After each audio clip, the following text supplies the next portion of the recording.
Halo and welcome back, teman-teman netizen atau warganet yang saya hormati semuanya. Di konten kedua hari ini, sesuai dengan janji saya kemarin, saya ingin memberikan preview dari pertandingan Piala Asia U17 antara Indonesia versus Afghanistan yang akan dimainkan nanti malam.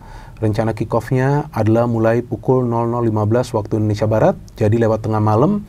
Dan tentu kita semua akan begadang untuk menonton perjuangan dari para pemain muda Timnas Indonesia di pertandingan terakhir fase grup Piala Asia U17. Dan memang seperti yang sama-sama kita ketahui bahwa Indonesia telah dipastikan lolos dari fase grup dan akan bermain di Piala Dunia U17 yang akan diselenggarakan di Qatar pada bulan November nanti.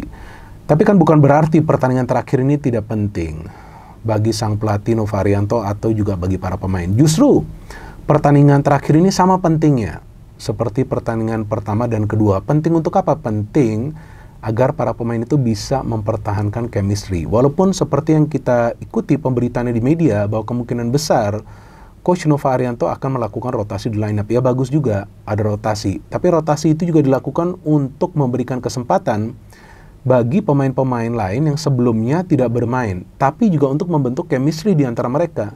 Jadi seandainya nanti ya, jika Timnas Indonesia U17 nanti mau main di perempat final dan ada pemain yang ya kita kan nggak akan pernah tahu, ada yang cedera tiba-tiba, ya ada pemain lain yang nanti bisa mengisi pemain yang absen tersebut.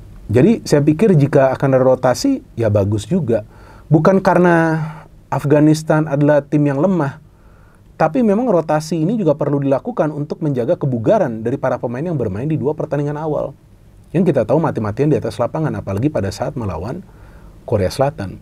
Dan bagi para pemain muda ini, mereka perlu yang namanya jam terbang, mereka perlu yang namanya pengalaman bermain di sebuah turnamen sebesar Piala Asia. Ini Piala Asia loh, bukan Piala AFF. Jadi saya pikir jika pun ada rotasi ya itu juga baik bagi para pemain. Cuma juga para pemain yang nanti main harus bisa memahami yang namanya tactical game plan atau ya rencana permainan. Walaupun mereka masih muda usianya, tapi mereka sudah harus bisa memahami tanggung jawab mereka itu seperti apa. Contoh striker, seperti Mirza nih, yang main apa tanggung jawab dia? Betul untuk mencetak gol, tapi selain itu apa lagi?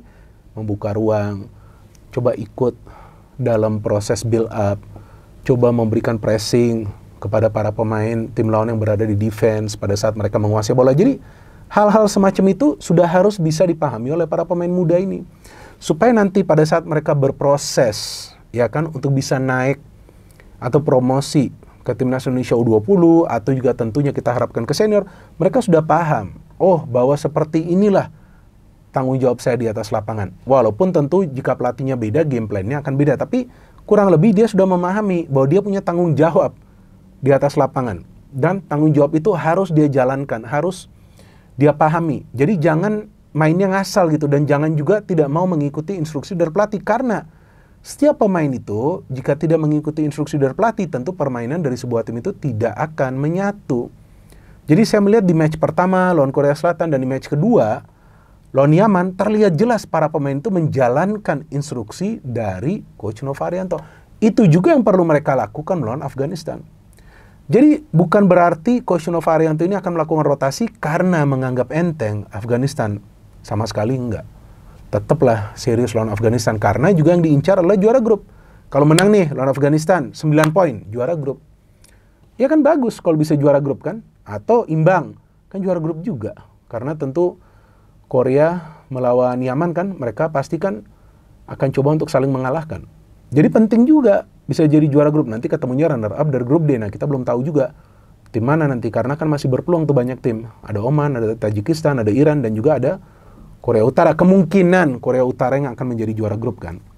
Jadi saya pikir pertandingan terakhir di fase grup ini juga perlu dimanfaatkan oleh para pemain muda dari timnas kita agar mereka dapat pengalaman yang berharga, karena pengalaman ini nanti bisa mereka bawa ke proses selanjutnya.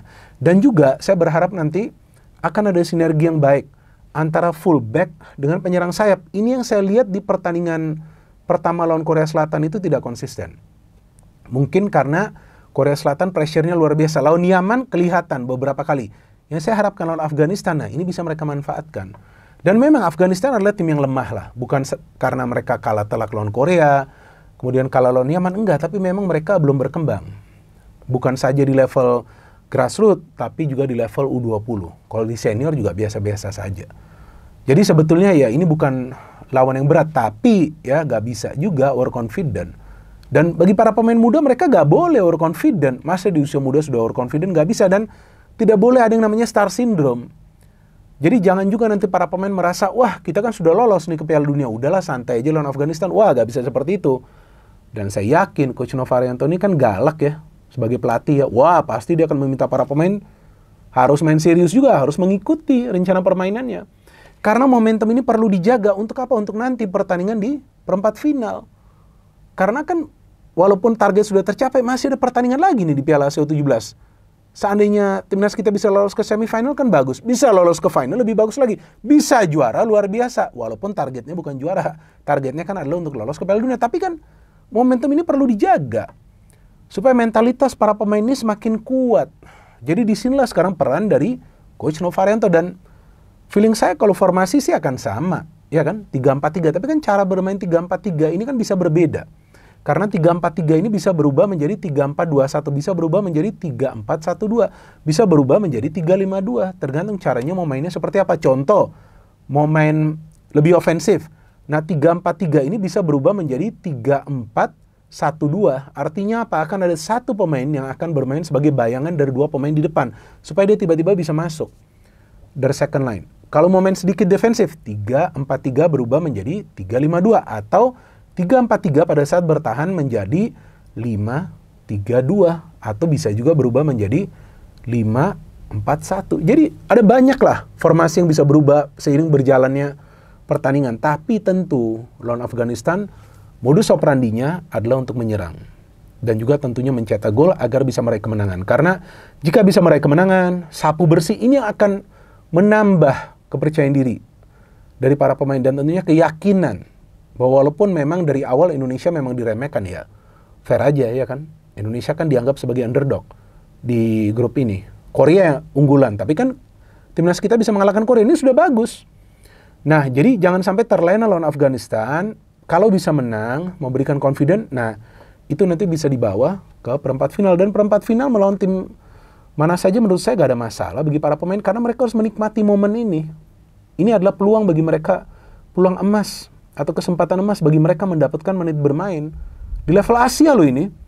Level Asia ini kan gak gampang, karena kita tahu sebelumnya timnas U17 kan gak lolos ke Piala Asia, betul kan? Menjadi tuan rumah Piala Dunia. Ya karena memang sebelumnya Indonesia kan batal menjadi tuan rumah Piala Dunia U20. Tapi ini momentum perlu dijaga. Walaupun saya tahu lah sebelumnya kan banyak yang meremehkan Novarianto. Ya kan? Tapi kan dia gak memberikan harapan palsu, gak memberikan janji manis, tapi dia buktikan di atas lapangan. Walaupun tentu dia punya keyakinan, seperti pada saat dia ngobrol dengan saya kan di Bola Bung Binder, di konten Bincang Bareng Binder, kan dia mengatakan bahwa dia harus percaya pada para pemain. Dia harus percaya bahwa dia bisa membawa tim ini lolos ke Piala Dunia. Dan ternyata terbukti. Tapi positive mindset itu bisa dia jalankan, ya, ini positive mindset ini bisa dia jalankan dengan yang namanya game plan. Jadi bukan modal bacot doang, bos. Ya kan, kalau modal bacot doang banyak yang bisa lakukan itu. Tapi coba dong jadi pelatih. Ya kan, coba dong latih tim. Maka itu saya paling tidak pernah menghakimi seorang pemain ataupun pelatih. Karena gak gampang menjadi pemain ataupun pelatih. Novarianto berada di pinggir lapangan, apa dia tidak deg-degan? Pastilah dia deg-degan.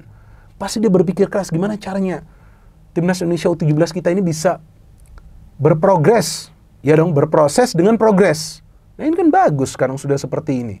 Maka itu kita semua perlu mendukung agar Coach Novarianto bisa membawa Garuda Muda melaju lebih jauh. Tapi tentu kita juga jangan menuntut terlalu tinggi, karena para pemain muda kita ini juga kan nggak mendapatkan jam terbang di level klub. Ada EPA, Elite Pro Academy, tapi itu bukan full competition yang main setiap minggu. Ya kan? Itu juga durasinya tidak lama. Walaupun oke lah, paling tidak ada. Tapi jika ada full competition setiap pekan, seperti negara-negara yang sepak bolanya sudah maju, akan lebih baik. Nah itu yang nanti kita harapkan bisa dilakukan oleh federasi, tentu melibatkan semua cabang-cabang dari PSSI di daerah. Mereka pun harus ikut terlibat, karena gak bisa hanya dari pusat. Memang gak gampang, siapa yang mengatakan gampang, tapi kalau bisa juga ada sinergi dengan SSB. Nah disinilah nanti diperlukan direktur teknik untuk membuat filosofi permainan. Tapi yang paling penting, Coach Novarianto bisa membuktikan bahwa memang pada saat dia mendapatkan ilmu dari pelatih kelas dunia seperti Sintayong, dan bisa dia jalankan di timnas Indonesia U17, hasilnya kelihatan. Hasilnya tentunya membanggakan kita semua. Betul dong teman-teman? Jujur, ya jujur, sumpah, saya sangat bangga, sangat senang bahwa timnas Indonesia U17 itu bisa lolos ke Piala Dunia. Jadi membuka mata negara-negara lain bahwa Indonesia juga bisa main bola. Ya dong, dan saya melihat peran dari para pemain di atas lapangan sangat baik. Mereka berjuang habis-habisan. Matthew Baker, Putu Panji, Evandra bukan saja karena dia mencetak gol, tapi memang permainannya bagus. Ada Fabio juga baik, dia bisa lemparan dalam yang jauh. Ya kan, Mirza oke lah dia belum berkembang, saya harapkan dia nanti bisa berkembang sebagai striker. Jadi teman-teman, kita semua bersatu untuk menonton pertandingan nanti, dan kita harapkan timnas Indonesia U17 kembali mendapatkan 3 poin, dan nanti kita tunggu lawan di perempat final. No hate, no politics, only football, salam sepak bola.